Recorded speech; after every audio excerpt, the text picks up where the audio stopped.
শুধু তোমারই জন্য ধারাবাহিকে আজকের পর্বে দেখা গেছে রায়চৌধুরী বাড়ির ভিতরে এক ভয়ঙ্কর ঝড় উঠেছে।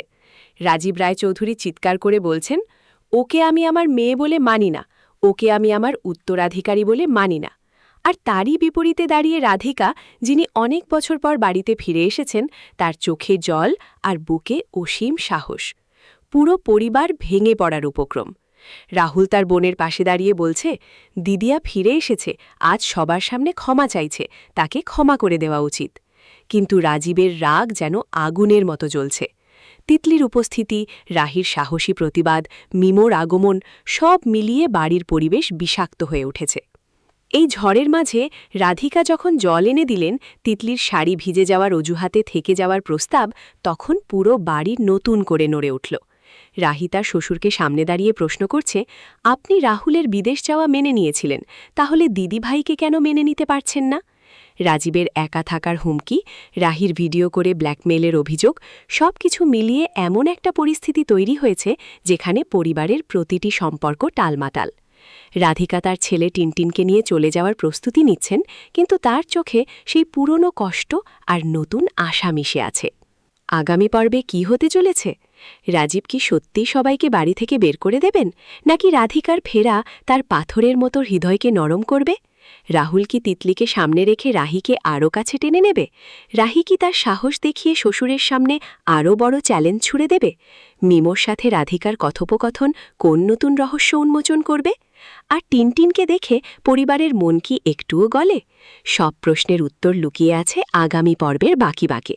এই টানাপোড়েনের মাঝে কে জিতবে কে হারবে তা দেখতে গেলে চোখ বন্ধ করা যাবে না। বন্ধুরা, আপনাদের কি মনে হয়, রাজীব রায়চৌধুরী কি কখনো তার মেয়েকে ক্ষমা করবেন? রাহি কি এই বাড়িতে তার জায়গা পাকাপোক্ত করতে পারবে? তিতলির ভূমিকা আসলে কি? কমেন্টে আপনাদের মতামত জানান, আমরা সবাই মিলে আলোচনা করি। এই সংঘাতের গভীরে ডুব দিলে দেখা যায়, রাধিকা যখন বাড়ি ছেড়ে গিয়েছিলেন তখন অনেক কথা বলে গিয়েছিলেন, যা আজও রাজীবের কানে বাজছে। তিনি পেছন থেকে ভিডিও কলে রাধিকাকে দেখতেন, কিন্তু সামনে যেতেন না, কারণ স্ত্রীর কাছে প্রতিশ্রুতি দিয়েছিলেন।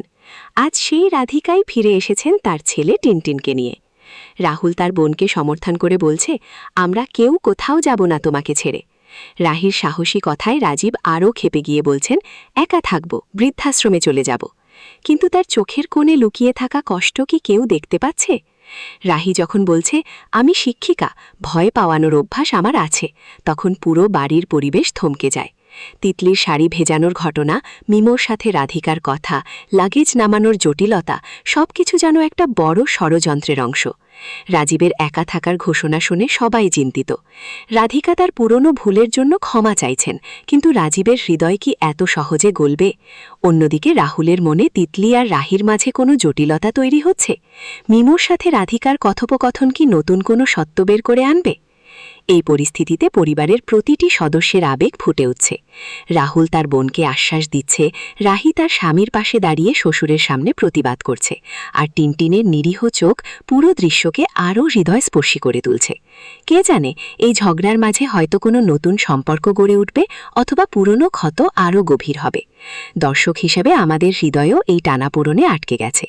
রাধিকা কি তার বাবার হৃদয় জয় করতে পারবেন? রাহুল কি সবাইকে এক করে রাখতে সক্ষম হবেন? রাহির সাহস কি শেষ পর্যন্ত জয়ী হবে? বন্ধুরা, আপনারা কি ভাবছেন? রাজীব কি সত্যি একা থাকতে পারবেন, নাকি পরিবারের টান তাকে ফিরিয়ে আনবে?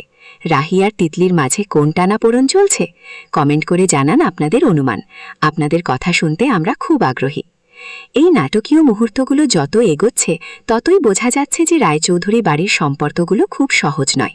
রাধিকা তার ভুল স্বীকার করে ফিরে এসেছেন, কিন্তু তার বাবা এখনও ক্ষমা করতে প্রস্তুত নন। রাহুল তার বোনের পাশে দাঁড়িয়ে পুরো পরিবারকে এক রাখার চেষ্টা করছে। রাহি তার স্পষ্টবাদিতায় শ্বশুরকে চ্যালেঞ্জ করছে, আর তিতলির উপস্থিতি পুরো পরিস্থিতিকে আরও জটিল করে তুলছে। মিমোর মতো চরিত্র নতুন করে কথোপকথন শুরু করছে, যা হয়তো ভবিষ্যতে বড় কোনো টুইস্ট আনবে। পুরো গল্পটা এমন একটা বিন্দুতে এসে দাঁড়িয়েছে যেখানে প্রতিটি চরিত্রের সিদ্ধান্ত পরিবারের ভবিষ্যৎ নির্ধারণ করবে। রাজীব রাজীব কি তার কঠোরতা ছেড়ে মেয়েকে কাছে টেনে নেবেন? রাধিকা কি তার ছেলেকে নিয়ে এই বাড়িতে স্থায়ীভাবে থাকতে পারবেন? রাহুল আর রাহির সম্পর্ক কি তিতলির ছায়ায় আরও মজবুত হবে? এই সব প্রশ্নের উত্তর লুকিয়ে আছে আগামী পর্বে। দর্শক হিসেবে আমরা অপেক্ষায় আছি এই ইমোশনাল রোলার কোস্টারের পরবর্তী টুইস্ট দেখার জন্য। বন্ধুরা, এই ধরনের নাটকীয় গল্প আপনাদের ভালো লাগে? কোন চরিত্রের পাশে আপনারা আছেন, রাধিকা, রাহি নাকি রাজীব? আপনাদের প্রিয় মুহূর্ত কোনটি? কমেন্টে অবশ্যই জানাবেন। আপনাদের কথা আমাদের আরও ভালো কন্টেন্ট তৈরি করতে সাহায্য করে। যদি এই ভয়েস ওভার ভালো লেগে থাকে তাহলে এখনই চ্যানেলটি সাবস্ক্রাইব করে দিন। বেল আইকন অন করে রাখুন যাতে পরবর্তী আপডেট মিস না হয়। ভিডিওটি লাইক করুন, শেয়ার করুন আপনাদের বন্ধুদের সাথে যারা বাংলা সিরিয়াল পছন্দ করে। আপনাদের সাপোর্ট আমাদের এগিয়ে যাওয়ার প্রেরণা। পরবর্তী পর্বে আবার দেখা হবে আরও রোমাঞ্চকর আপডেট নিয়ে। ধন্যবাদ, ভালো থাকুন, সুস্থ থাকুন।